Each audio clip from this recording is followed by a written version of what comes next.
right, welcome back. Episode 72 of the Young Old Heads podcast. I'm one of your hosts, Tommy, aka TV Sports Cards, and I'm here with my good friend and co-host Max, aka Cards Max, aka Thank God I sold my Josh Giddey downtowns. Max, how you doing? I'm doing good. I am traveling a lot lately, so I'm excited for that. But I will highlight on what you just said. This is one of the few times that I have exited a card at the perfect or right before the bottom. I feel good. I'm glad that I don't own any more Josh Giddeys. I had an iconic picture where I had 3 Josh Giddey downtowns in my hand all at once. 3, not 1, not 2, 3, and I'm relieved. Yeah, thank God you got rid of those. We're here this week with a special guest. We've actually talked about kind of. I don't need to do the intro here, Matt. But Carter is here with us. I should have looked up what your social media handles are, Carter. You want to do a quick intro of what your socials are in case anyone wants to follow you? Yeah, you guys can follow me on Instagram at CardsHQ Carter. I'm one of the founding partners and owners of CardsHQ, the big card shop that I'm opening with Geoff Wilson, known as Sports Card Investor here in Atlanta, Georgia. I've been in sports cards for a while now. I know you guys have as well, but I've been a dealer. So that's how I've kind of gotten to know Max at a bunch of shows. And, for me, I love cards. I'm passionate about it. I've been collecting ever since I was little. And I've been able to enter in this awesome project here in the last couple months to a year. That's awesome. Definitely excited to hear more about what you guys got planned at Cards HQ. Do you remember what your and Max's first encounter was? Was he trying to lowball you on something at a table? I was probably trying to buy from him. I think I was trying to buy some baseball cards. A lot of interactions on Twitter though, as well, and in Discord. So nice. I've been in Ryan's Discord, which I know you guys have talked about before, but I think Max and I have a lot more interactions online. But at shows recently, especially the National this year, we had a lot of interactions. Nice. Max, do you remember? I want to say it was at or around the February Burbank card show, which was how many months ago? A lot of months ago. I just checked my calendar. A lot of months ago from in November. And I wish I could recall the specifics of it. I remember I needed a phone charger and I was sitting next to you and Mr. Raul Slaga Cards. And I don't remember your involvement, but I think that was my first real memory of you, Carter, was that card show. And I was having a good time. Yeah. Well, it's always rare when Max has an interaction with someone and it doesn't lead to them getting a little bit frustrated with him. So I'm glad to hear that everything's above board and that I was excited when Max said, "Hey, I got a cool guest that's possible for the podcast." I was like very excited to see who it was. And Carter, I'm excited to talk about, what you're up to. So you said you're a dealer. What have you been up to? Like, where did you start in the card world? Kind of where was the middle? And then how did you get involved with Cards HQ? Yeah, so I started at the end of 2019 and I started breaking actually on my Instagram account. I think back then there weren't apps like Whatnot that were large or live shopping apps. It was all on Instagram and I remember people, you'd have to type in PayPals and Zells and Venmos. You'd have to hop out of the stream and then come back. And then you never know if that person really paid you because you're on your phone. And so I was one of those guys breaking and that was really fun. And then COVID hit and then kind of the online breaking got even better. And then kind of middle of COVID, the Dallas card show was announced. And that was my first ever card show to attend. And it was the first card show during COVID. And I remember it was in the same room they have it now, but only maybe 60% of the room was filled with tables. And it was just empty in the back. But I remember experiencing card shows and I was originally there to buy wax. So I drove 13 hours from Atlanta. Just to go buy wax to break because I was kind of getting frustrated buying online because everyone was trying to overcharge or charge just at market. You couldn't really get much margin then, especially.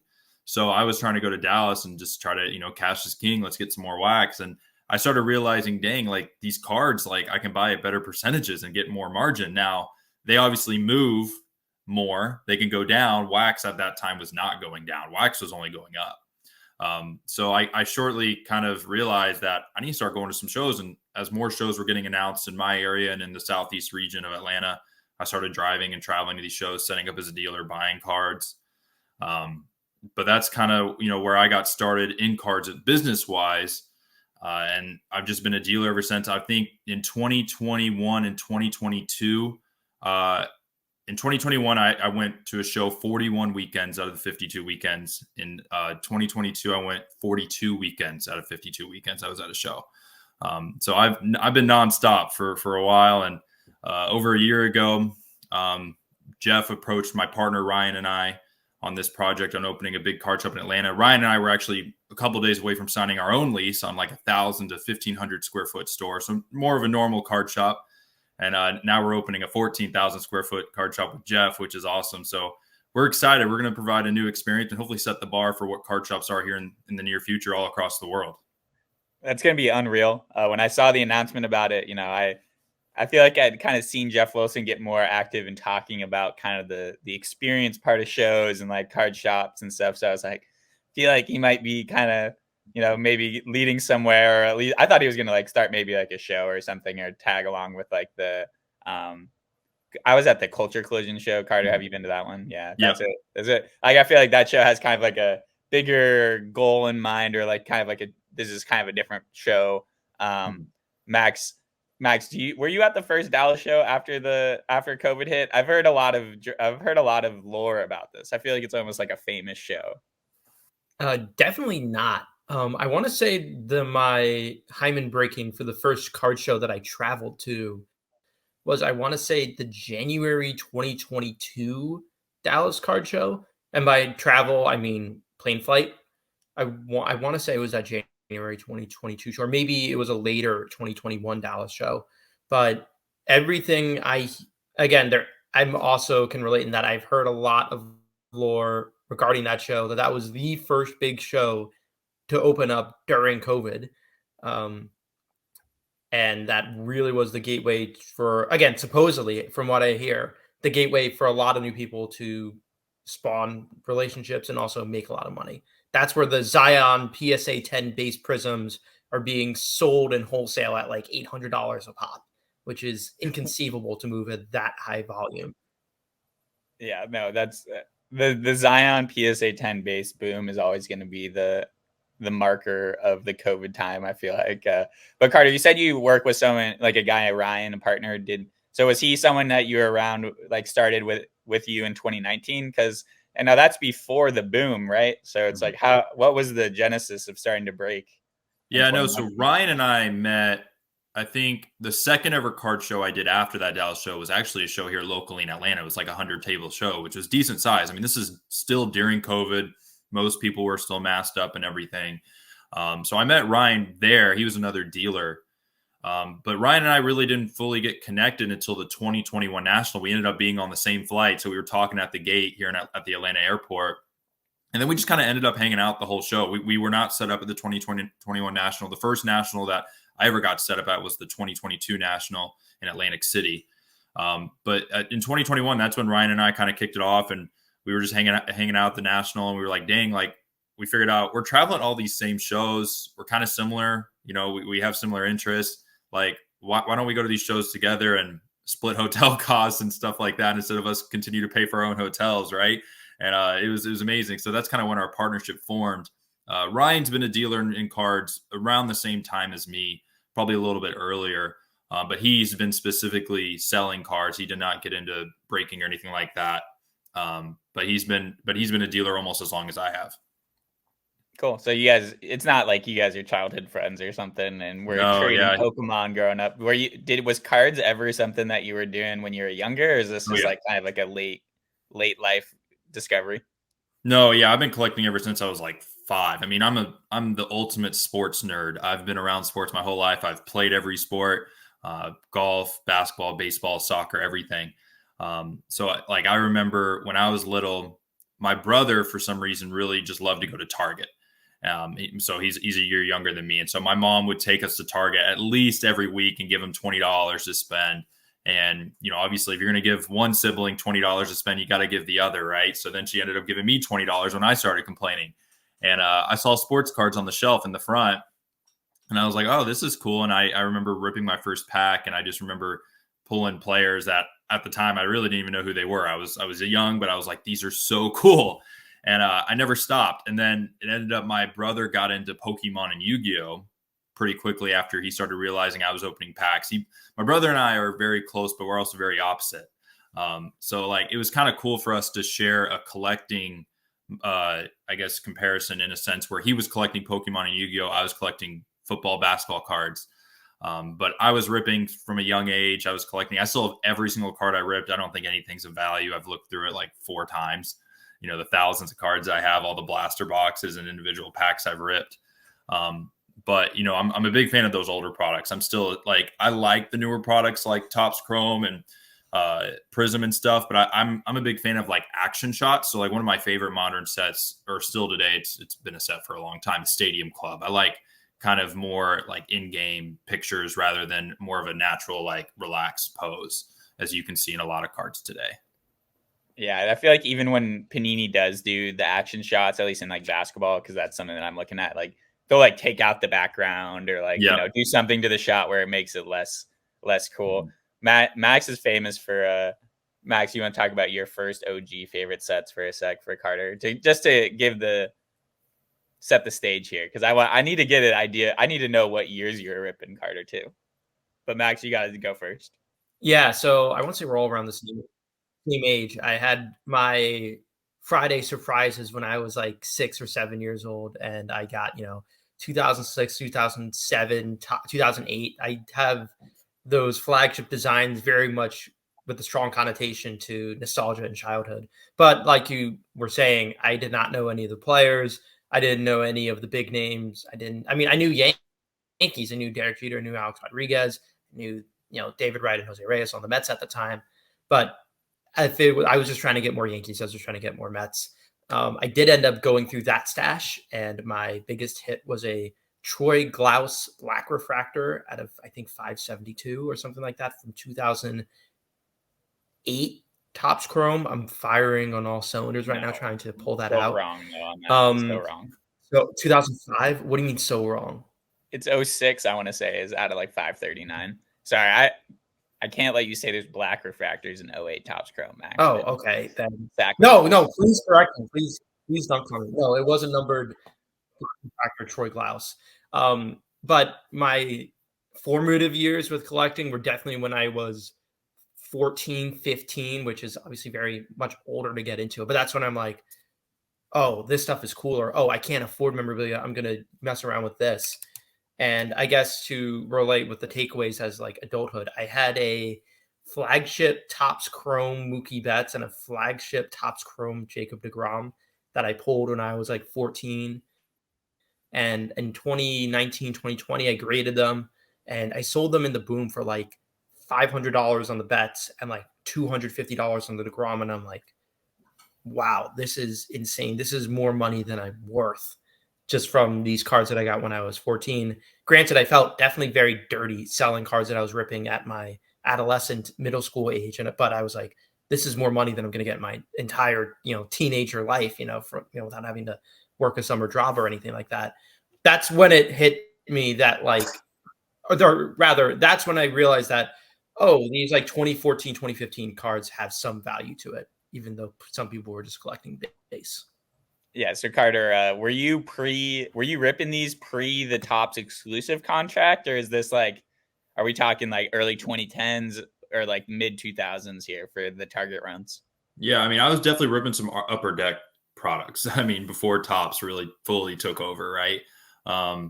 So for me, I'm not super open about this, but this does tie into my collecting kind of background. So my dad's been a coach in the NFL ever since I was born in 1999. So I was chasing players that my dad was coaching because I remember going to the facility where he was coaching and meeting players. So like when I first started collecting was when we lived in Jacksonville, Florida, and he was coach for the Jaguars. He was the offensive coordinator. And so I was trying to find Mark Brunell cards left and right because that was his quarterback. And then we moved to Atlanta. And so he had Michael Vick the first year. So my dad was actually Michael Vick's quarterback's coach when he got arrested with all that, which is a very funny story. So I was collecting him at first, and then I didn't want anything to do with him, as you can imagine, with his cards. I think I still have a couple, and then like Joey Harrington was the next guy under Jim Mora before Matt Ryan was drafted, which I believe Matt Ryan was drafted in 08. So then I was chasing Matt Ryan cards left and right. So I got a pretty cool Matt Ryan collection, but it's all pretty basic stuff. No autos. Like I wasn't into chasing autos, anything. just because like I got some like kind of more memorabilia pieces that I got signed by those guys that I keep. So like cards didn't really mean anything to me, a sticker auto or anything. Yeah. So I just like kind of finding pictures with or cards with different pictures, kind of different action shots. Like that's what appealed to me, different sets, anything like that. So yeah, it was kind of a mix, but for me, like I probably ripped all the way up until 2013, 2014 ish. And then I kind of stopped until I got back in 2019. Sweet. No, wow, that's sick. That must have been the worst day on the job in the history of your dad's life. The Probably, yeah, who knows? Breaking. I don't. Well, yeah, I mean, he's brought in, he's kind of recently hired at that point, right? And they got a franchise quarterback in Michael Vick. Michael Vick's still pretty young, right, at that time. Not, he's a vet, but for him to deal with that and then kind of his world get turned over, you got to deal with the guy like Joey Harrington, who was kind of more of a backup, right, in the NFL for a little while, and then you finally get the guy Matt Ryan, but you had two rough years there back to back after being hired. He went through 3 head coaches there, which is kind of crazy. That's not normal for assistant coaches, position coaches at that time. Yeah, to be able to survive 3 head coaches as an assistant, I feel like is super rare. One of my best friends from college is like the world's biggest Jacksonville Jaguars fan. And my sister went to a high school that's like adjacent to this like famous football high school, De La Salle in California. Mm-hmm. And Maurice Jones-Drew went there. So I was a huge MJD fan, running back for the Jags. And 08 Topps was like the football set that I ripped the most of. So I think I had like 10 base Matt Ryan rookie cards when I went back through my youth collection. Max, you weren't ripping football ever, right? Back in the day, it was strictly baseball. You're just muted. You just muted yourself. Okay, cool. I'm unmuted now. There was. I have exactly 1 pack, I think, of Upper Deck football I ripped when I was like 6 or 7, and I got it entirely because it was like a free pack of cards I was buying, and they're in my baseball card binder. And it was something to do with the opening kickoff of like the NFL season. And I guess a false premise that I always believed in when I was younger was that Topps opening day and anything that says like NFL kickoff on it is inherently more rare than your normal mass printed flagship, brand, especially considering you have the opening day or kickoff insignia on the card, demonstrating that it was a limited print run celebrated around opening day or NFL kickoff. So outside of that NFL kickoff pack, no, I have not ripped anything, but it did make me feel like I was special. Yeah, that is the 08 Topps kickoff was the equivalent to Topps opening day for baseball. I think they also did NBA tip off in like one of the early 2000 years, not 2008, but there is like a NBA tip off set that's like the same thing as opening day and the NFL kickoff. So random. We'll see if Fanatics revives these absolutely dead brands that no one cares about even today. But I feel like we set the stage here, Carter. You were ripping growing up, a lot of football. So what's the dream? What was the idea with starting the shop with Ryan before you met Geoff? Were you guys just going to set up like a normal card shop and then Geoff was parallel thinking, or was it? What was the kind of the genesis of that relationship? Yeah, I mean, Ryan and I, obviously now this was over a year ago. So Ryan and I, we set up at the 2022 National in Atlantic City. After that is when we made the decision we need to set up a shop. Our primary motivation for that is that we've been running a trade night here in Atlanta now for 2.5 years at a local brewery. It's been a monthly trade night. It's been really successful. We've had a lot of events where we've had 150, 200 people show up on, and these trade nights happen on Thursday nights, so it's very, very successful. So unfortunately, I don't run it anymore. I had to hand it off to the brewery since starting this project. But for us, we are very involved in the local Atlanta community. We may travel a lot and we may be on the road most weekends, but we're very involved. And there's a lot of card shops here in Atlanta. And, I think one of the biggest opportunities I've had traveling is that I've been able to visit a lot of card shops in other cities and see how other cities' collecting communities are. And we felt like Atlanta was a little bit behind. We do think Atlanta is very strong. There's a lot more collectors, but there's a lot of complaints. There's a lot of complaints about the card shops. There's a lot of complaints about the local shows. Like I'm like, Ryan and I are not the only people from Atlanta that travel pretty frequently to do shows or do trade nights or go to other card shops in other cities. Like there's a lot of people that travel out of here to kind of enhance their collecting experience. So we felt like, hey, there's kind of a door opening here in Atlanta for a card shop that's a little bit more appeasing, better priced, can buy more, hopefully can obtain, maybe breaking, accounts, stuff like that. Like that was kind of our goal. Our goal was just kind of be a little bit of improvement of what the card shops are here now. Now, we didn't have a lot of money at the time to invest. Like we were probably only going to go into it with $250,000. And then we were just going to try to build up from there. I mean, obviously, we also want an opportunity to buy more often. Obviously, we all buy online, but that can be kind of time consuming, right? It's better to buy in person. You can kind of negotiate quicker instead of, waiting for someone to respond. It's all face to face. And a lot of card shops here don't buy that frequently. And the ones that do are kind of far out of the city. I mean, everyone knows Atlanta has crazy traffic. So for, some of the card shops that are pretty nice, they're in suburbs where a lot of the collectors, they would have to drive over an hour and a half to get to at certain times of the day. And at the end of it, there was no shops actually in Atlanta. So there's every shop right now. We have a perimeter interstate called 285, and it's just a very big circle. And there is not one card shop that's inside that perimeter currently. There is one kind of hybrid shop that kind of does kind of TCG or wax specifically, but talking about single cards and more of a traditional card shop, there's not one. So all these card shops are 20 minutes outside of that perimeter for the most part. So we wanted to be in Atlanta, and we wanted to be kind of centrally located near where the local shows take place. And so we kind of, expressed this to Geoff. So when Geoff was filming a video at the Nashville Card Show in October 2022, and he was doing this $50,000 spend challenge for the Whatnot Card Show, which, funny enough, we just did it again last week. But he came up to our table, and Ryan told him that we were going to open this card shop, and he's come to our trade nights. So Geoff has known us for a while. He's brought his kids pretty frequently to our trade nights. He knows what we do in Atlanta. I wouldn't say we were super close at the time, and he didn't know what we were doing a lot, but he saw us everywhere. He would always say hi at every show he came to. He'd come up and talk to us for a couple minutes. And so for us, we told him that we were opening this card shop, and we told him this on Friday of the Nashville Card Show. And we were supposed to sign our lease on Monday once we got back. And we told him that. He was like, actually, hold up. How about you come to my office instead and let's talk about something. So, and we were like, what? He's like, just don't sign the lease yet. Just delay it and let's talk first. And then he kind of left. And we had no idea. He didn't tell us, I'm trying to think about opening a shop. He didn't tell us anything. So the whole weekend at the Nashville Card Show, Ryan and I are tossing our minds what the heck does he want to talk about? Why shouldn't we sign the lease? All this stuff. We were kind of worried. We were like, man, are we going to lose this place that we like a lot? It's a great location. The rent was in our budget, which there wasn't a lot in our budget, to be honest, for the amount of square footage we really wanted. We realized kind of quickly retail spots can get quite expensive nowadays, especially.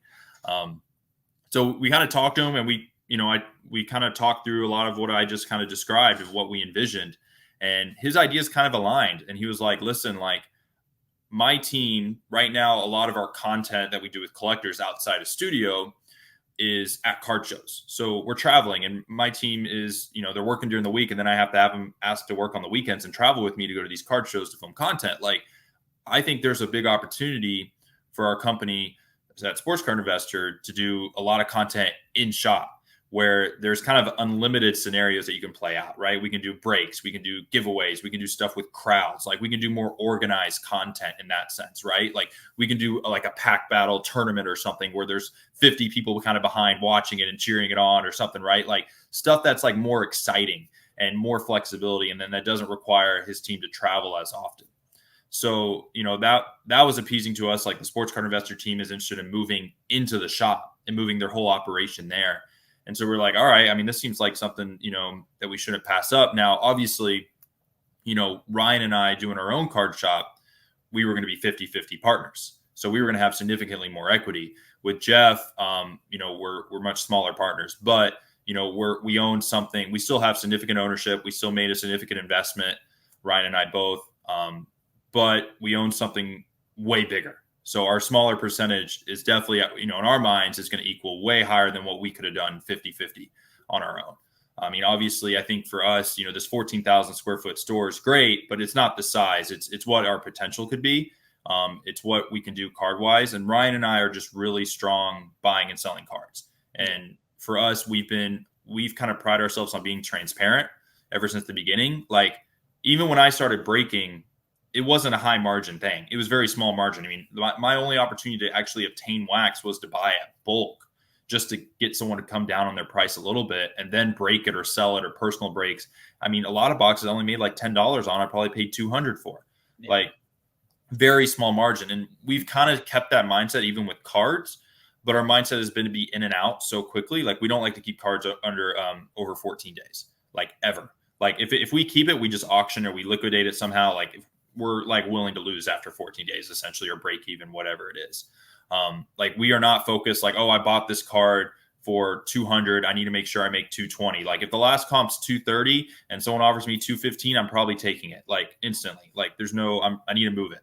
And so we're kind of transitioning that mindset into the card shop a little bit, in the sense where we don't want to keep cards. We're playing the volume game. We're not trying to stretch out margin. A lot of card shops you walk in today and they're like, oh yeah, we pay 50, 60%, and then they price them still pretty high, where they double their margin, and then they're not, they're barely even willing to go to 100% of comps. Like, no, like, we want our cards moved. We're going to be paying 70 to 80%, depending on the value. That's what Ryan and I do now at shows and what we've been doing. We're going to continue that. We kind of pride ourselves on overall fairness, and Geoff saw that, and Geoff's known that just from knowing us from our trade nights and seeing us at shows. And it was just overall a good fit. And we were all aligned on the idea of kind of building this kind of mecca card shop in Atlanta, because there's a lot of good, really mecca card shops in other major cities, but Atlanta is kind of lacking a little bit.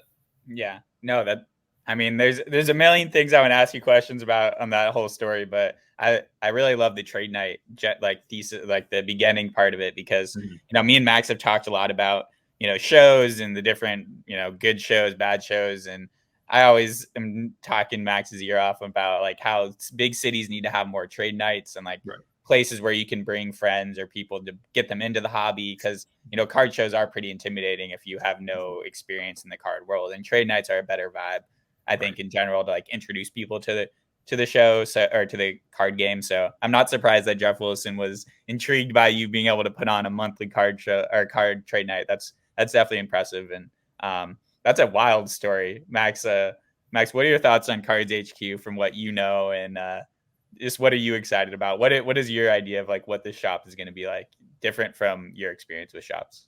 Yeah, I remember hearing the announcement that originally that Sports Card Investor was starting a card shop, and I'm like, oh, this is going to be interesting. I'm definitely intrigued how this goes.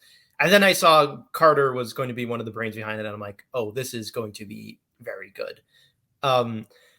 I definitely understand the volume game of just making sure everything goes in and out, making the 10% and then moving on. I'm really intrigued on how that works with in-person buying, especially when you have like tourists or people that might not be hobbyists entering the shop. I'm intrigued by the means of liquidation of if things are ran at Whatnot live auction. I mean, you just said you had the Whatnot card show. How to ensure that gets that 90%, or at the very least just more than what you paid for it, sliver that you can get. And I think at the very least, yeah, I like the analogy that you said of Mecca, card shop Mecca of Atlanta. Because I mean, when I think of the biggest card shops, I think of the country, the first two that come to mind are Burbank card shop in California, which has been in the game since the 80s, 90s, something like that.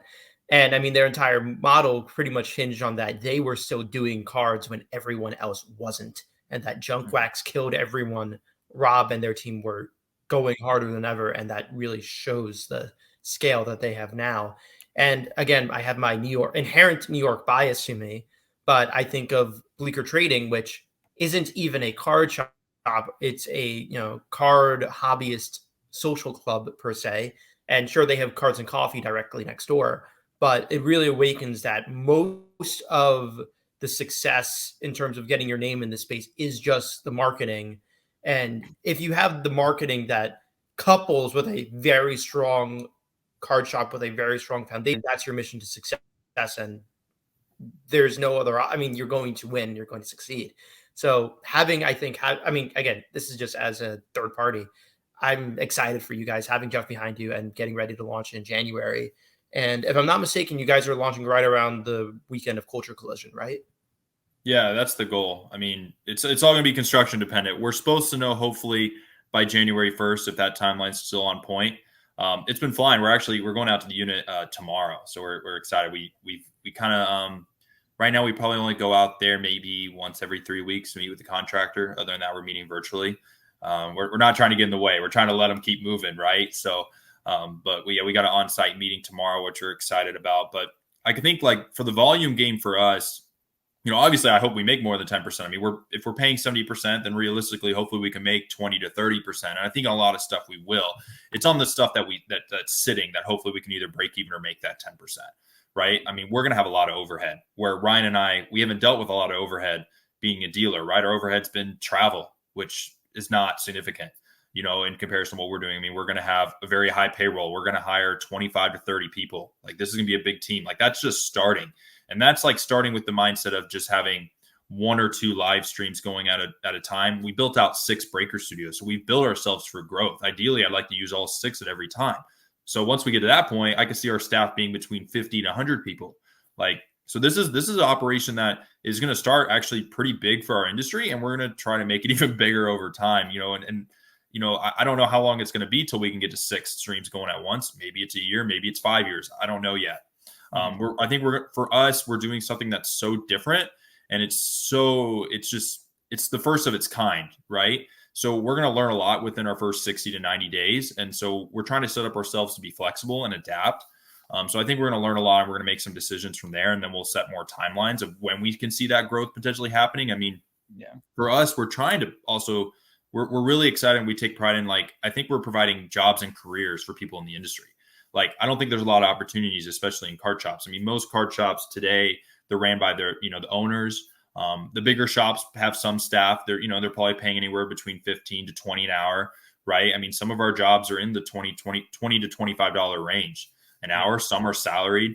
I mean, we just made a pretty critical hire and a general manager of a TCG because we want a big TCG presence. I mean, we have 14,000 square feet. We're going to take advantage of it. We're not just going to do sports cards. I mean, this is supposed to be a collecting hub. Yeah. But for us, I think, Burbank's great. I love Rob and I love what they do over there, and they're focused on cards. We're kind of, we're going to be doing the same thing. So for us, we hope to have one of the shops with one of the most cards under one roof in the world. I mean, that's as simple as that. We're going to compete with Burbank in that aspect. I know Burbank has that insane warehouse that we're not going to have, right? But for the store aspect, we're going to have 45 showcases specific to cards. And so these showcases that we kind of described in our announcement video, they're actually vertical. So they're 5 feet tall. Most showcases that you go into card shops, they're these counter showcases. So the cards are flat. So you're looking down, right? So we've customized, and this was my job over the summer. We customize these showcases. They're 4 feet, I believe. Yeah, they're 4 feet wide and 5 feet tall. And the cards are literally like this. So you can just see them directly. So way easier to see. But with the 45 showcases, we've been able to do that front and back. So there's really 90 different displays. And on each side, we can fit just over 100 cards. So you're talking about well over 10,000 cards that we have to fill, right? Or for slots. Yeah. So it's a pretty insane number. But, for us, we want as many cards in there. Ryan and I, we're card people. Geoff, he's card people. We're going to have a big wax selection as well. We got 20 showcases for wax. We got slat walls for wax. There's definitely going to be no shortage of wax as well.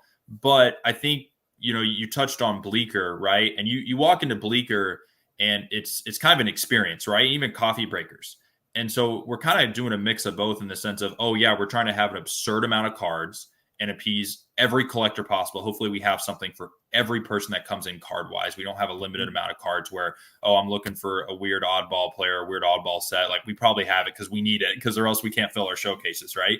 Yeah. But we're also trying to emulate that experience aspect. I think for us, we want to fit more in the category of retail wise or store wise in the sense of maybe an axe throwing or escape room, right? I mean, even Topgolf may even be in that kind of conversation or category somewhat, right? Where we want people to come in, linger, bring your cards, trade with other collectors. You don't have to leave. You don't have to just buy what you need and get out that. This space is set up for you to stay. We're going to have a lot of space for couches. We're going to have this whole break arena where you can rip and record your rips and people can watch it on the TV behind you. Like there's so much to do in the store. Like you can watch Geoff and his team film content. There's studios in the back of the store and it's fully glassed in. So you can actually watch them film their shows when they're doing it. It's going to be pretty cool. So the backdrop on all the videos is going to be the shop. It's going to be the people in the shop. So it's going to be different, but I think the experience aspect is our primary focus. We're trying to enhance the overall collector's experience. And we think if people can kind of go into a shop and they feel like it's enhancing their sports fandom experience, they're going to want to collect more, right? I think right now there's a lot of shops out there in local communities where it's very transactional, and it's not the card shop's fault. Like card shops are traditionally smaller. There's if we had the 1,500 square foot store right now, I would fill that with as much product as humanly possible. I wouldn't have room for a couch because I want to make money, right? Yeah. And so like it's not the current card shop's fault. But the flexibility we have with this 14,000 square foot is that we can have 2,000 plus square feet of just hangout space where people can linger and have fun and, really kind of make it more of an experience where they can come hang out and watch sports in.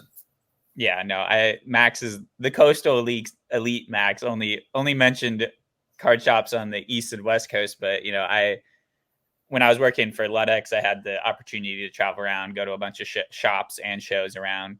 Like there's a bunch in the Midwest, like, you got Indy Card Exchange and what's the other, Baseball Card Exchange and stuff in Indiana. And then you got, Kentucky, what is it called? The Kentucky Roadshow and the Roadshow guys.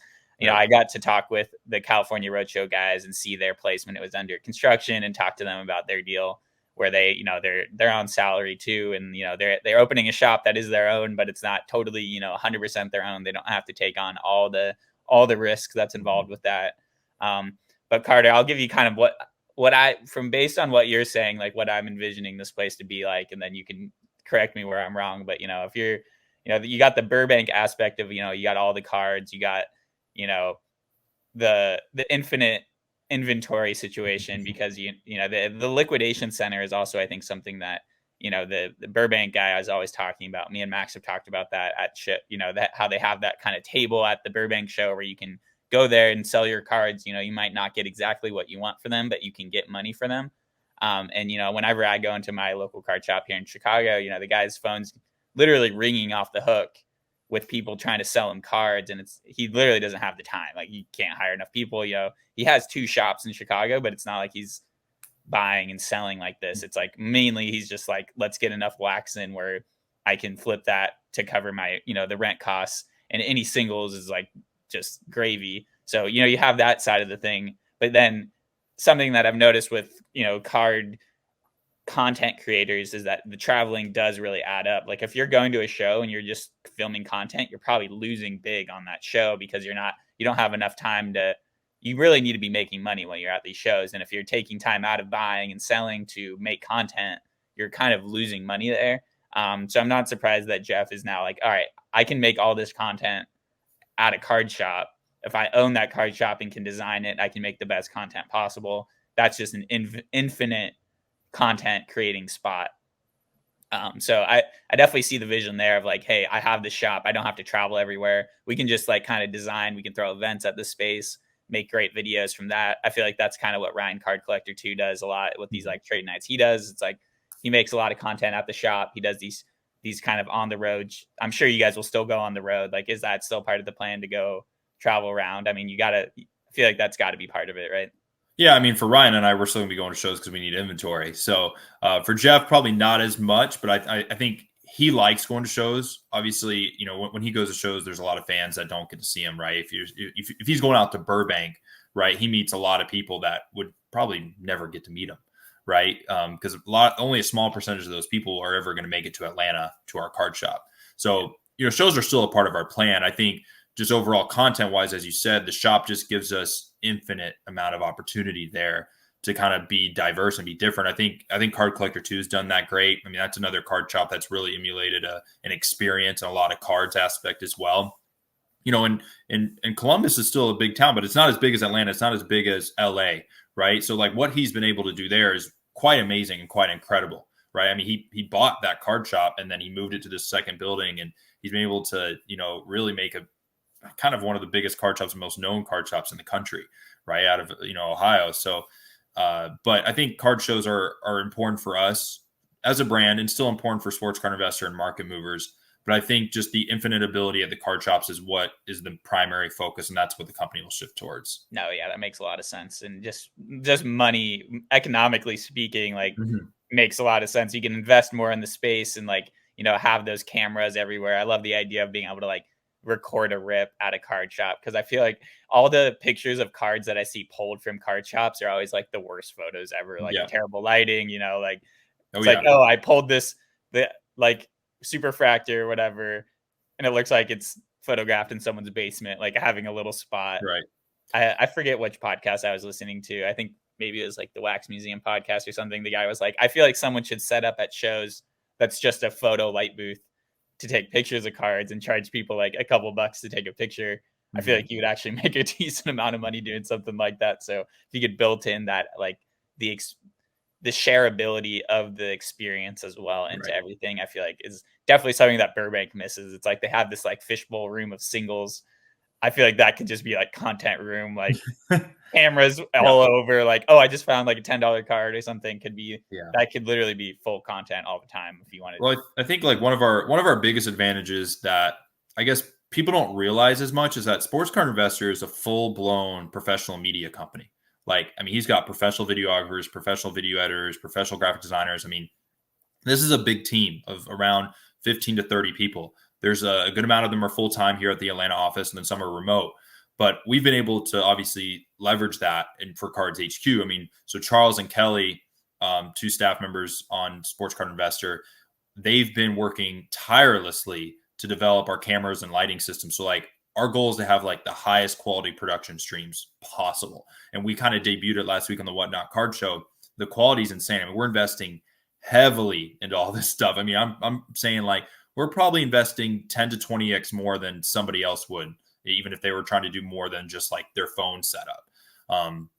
The setup in the break arena where people can record the rip, like that's going to be cameras that are permanently placed there, and they're going to be on all hours of the day while we're open. It's also going to be, I think it's going to be streaming on YouTube.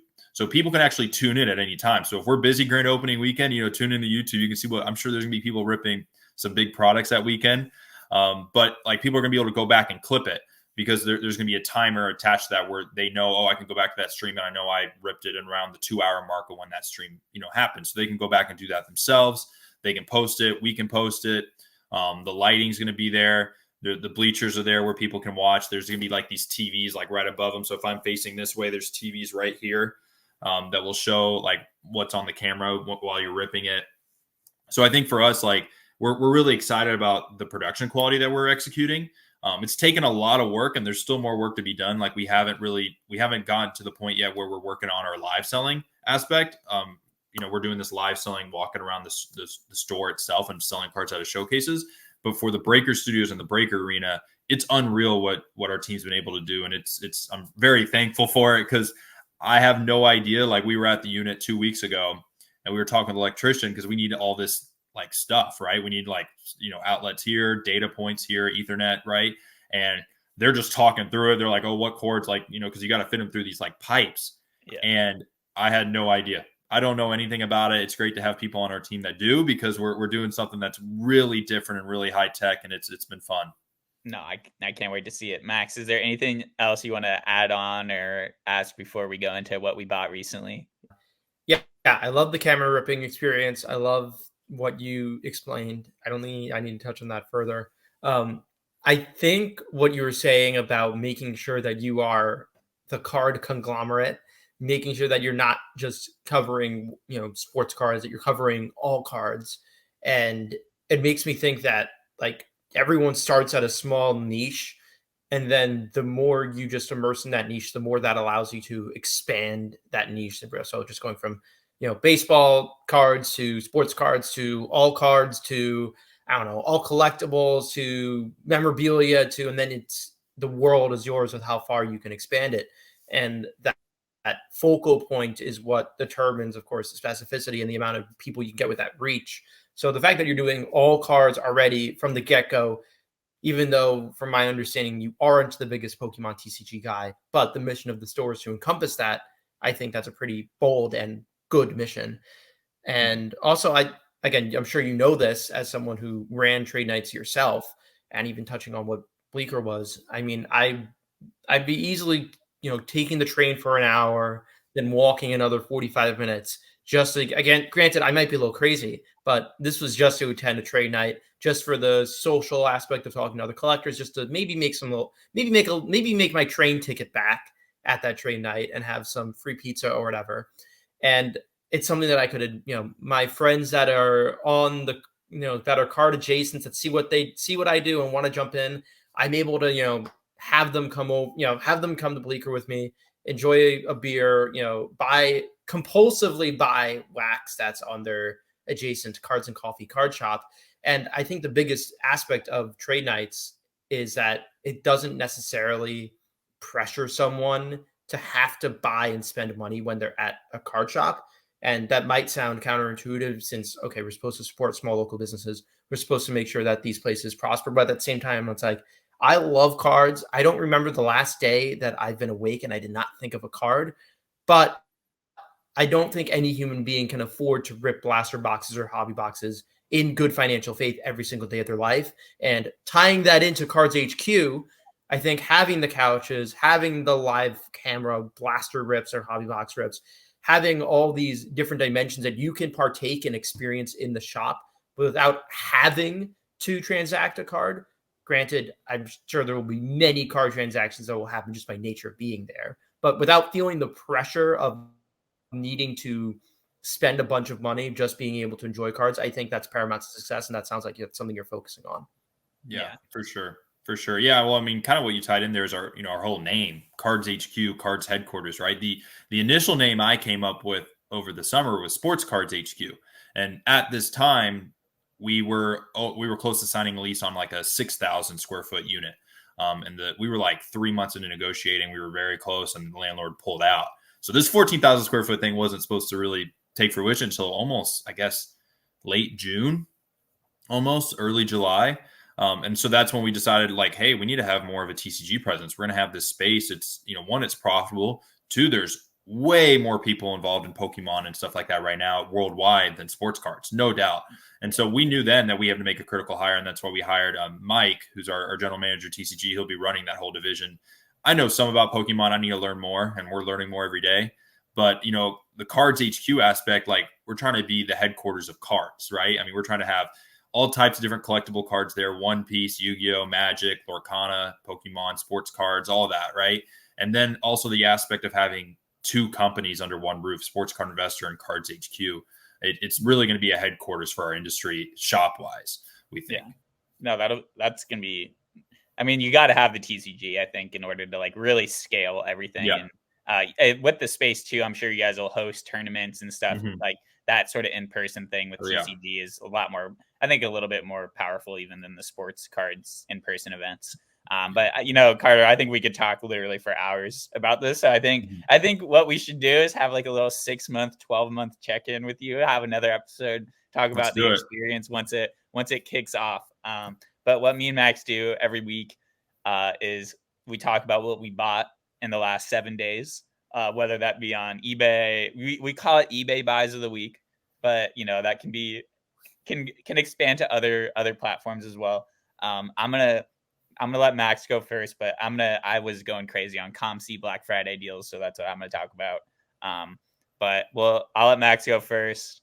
Carter, depending on if you're ready, you can go next, or I can go after Max too. But we'll let Max. I got a bunch of cards right here, so Perfect. I bought a lot. So let's hear what Max has to say. Small buying week. I'm in this computer hiatus, which has made my buying a little bit more handicapped than usual. But I have 3 cards on my desk that I'm pumped for. I have a 2018 Shohei Ohtani Topps Chrome Sapphire PSA 10. I've been very proactive in buying Shohei Ohtani. Tommy is shaking his head.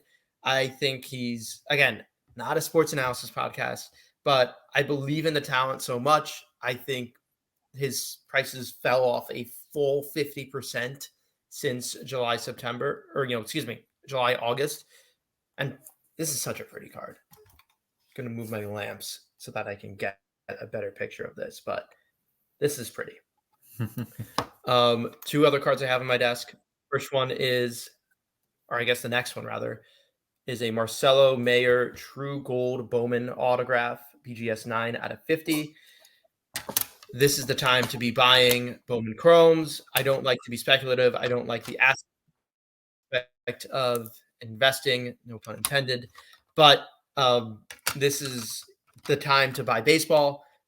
I am fawning myself over True Gold Bowmans. I think they're cool without getting into the upper echelon of the orange and the reds, and waves and shimmers are bad. The last one I think I discussed last episode, but it's now in hand. Cherry Blossom, Julio Rodriguez from Topps Japan out of 99, Beckett 95 True Gem Plus. Don't know if the plan is to crack it or to cross over it or to just keep it as is, but this is a dank card with a high dank to dollar ratio. I like that you think that your camera can actually pick up these cards, Max. It's really optimistic of you. I appreciate the optimism. Do you have any flips that you want to mention before I give the mic over to Carter to talk about what he bought?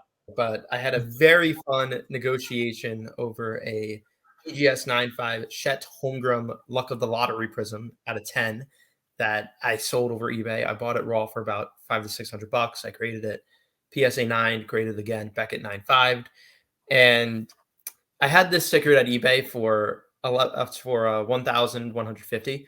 And the person's like, "Oh, what's the best you can do?" And I'm like, "Oh, brother." And I'm like, "Make me an offer." And he's like, "I was thinking 600." And I'm like, "No." And he's like, "Okay, what about 800?" And I'm like, "Okay, this guy's going to climb." And he's like, "Okay, 1,000." And I'm like, "I can't." And I'm like, "I got to be at 11 with eBay fees. I have to be at 1150 firm." And he's like, "Okay, fine, 1,100." And I'm like, "If you don't buy this by the end of the day, I priced this during preseason. I'm raising the price up to $1,250." And then we finished the deal. He bought it my full sticker. The cards is serial numbered 04 out of 10, which the buyer told me was his birthday. Not joking, no satire. That's factored into his purchasing decision. And he bought the item, and I am going to be shipping another high-end Chet Holmgren to China. I don't know why all my Chet Holmgren buyers are in Asia, but it definitely is eye-opening for the high-end basketball market that at least anecdotally, most of my non-card show high-end basketball sales are overseas. That's interesting. I'm glad the guy started at 600 and ended up buying at the full sticker. That's pretty classic for you on eBay, I feel like. Carter, what do you got for us? Well, first, it sounds like I need to buy some more Chet Holmgrens before they're all over there. So, I mean, I think people are going to come in the shop and want him with how well he's been playing. Didn't he score like 30 last night or something? Or he did really well. He's unreal. Yeah, I know. Him and Shea Gilgeous-Alexander. One night he's dropping 30. The other night he's dropping 5 blocks in one half. Again, I'm not a sports analysis, but yeah, he's a very fun basketball player with swagger. Yeah. Sounds like I need to buy more of them. I sold 2 of them in our Whatnot card show last week, and now I kind of regret doing that because apparently they're all being shipped overseas. So, but yeah, so I bought some cool stuff recently. I mean, I bought a lot. I bought probably in the last week, not so much with Thanksgiving or anything, but in the past 2-3 weeks, we bought well over 3,000 cards, not even including like value box cards. So these are all cards that are like $20 plus. So it's been a lot of work, but first one I got is a little, let's see if I can get it, but a little Caitlin Clark Bowman Chrome Orange Auto at a 25. She's up based on a lot of the apps out there. I mean, she's killing it. I mean, I think she's going to be drafted this year. She's going to come out, I think, if that's right. Either this year or next year, but she's been killing it already. I think she got in like a little fight last night in the game or something. So I saw that all over Instagram this morning. Another little cool one, which is cheap, and we're probably paying more for, the current Colts quarterback, but a Peyton Manning auto, PSA 9. I mean, one of the GOATs, right? But it was like that card was probably only like $150, like something ridiculously cheap. I mean, we're going to pay way more for that for Anthony Richardson, aren't we? Yeah, I mean, seriously. Right. So, and then I had to pull out a baseball card for Max. So I don't know how he feels about this player, but a Yordan Alvarez Gold Wave rookie auto, PSA 9 out of 50. Nice. So that's pretty cheap too, I think, for how good he is. I mean, that was like under I don't remember exactly, but that was under like $350 under $400, something pretty cheap. So Max has definitely bought in a lot of Jordans in his day. That's for yeah. sure. Well, right. I mean, but as I told you guys before, I got 20 stacks of this, like bricks all around my computer right now. I got a log today. So we've been buying a lot, but those are just 3 of the cool ones that I feel like I found pretty quickly out of these stacks. But my favorite's the Caitlin Clark auto. I don't think, there's not a lot of that Bowman Chrome, Bowman U stuff out there.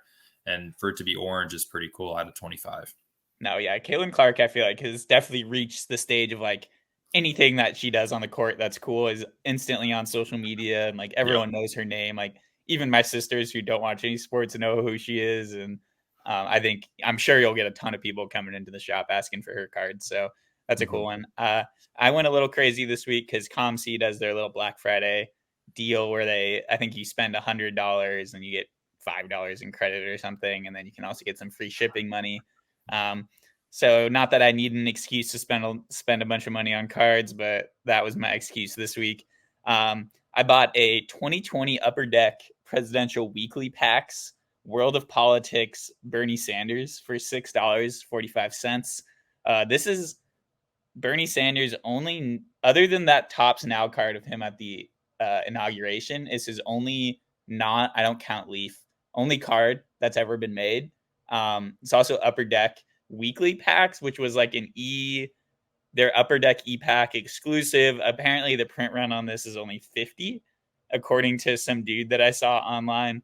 Shout out everyone who does print run math for everybody else.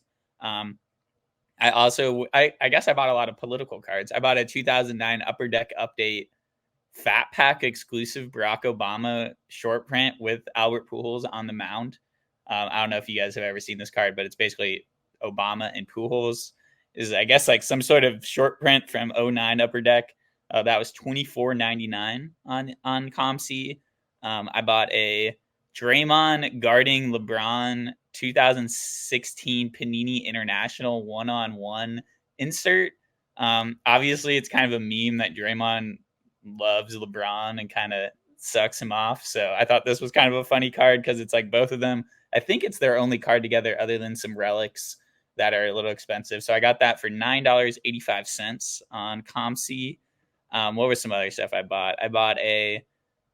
I've cleaned up Klay Thompson Blue Selects. Those are out of $249. I got the 2015 one for $9.24.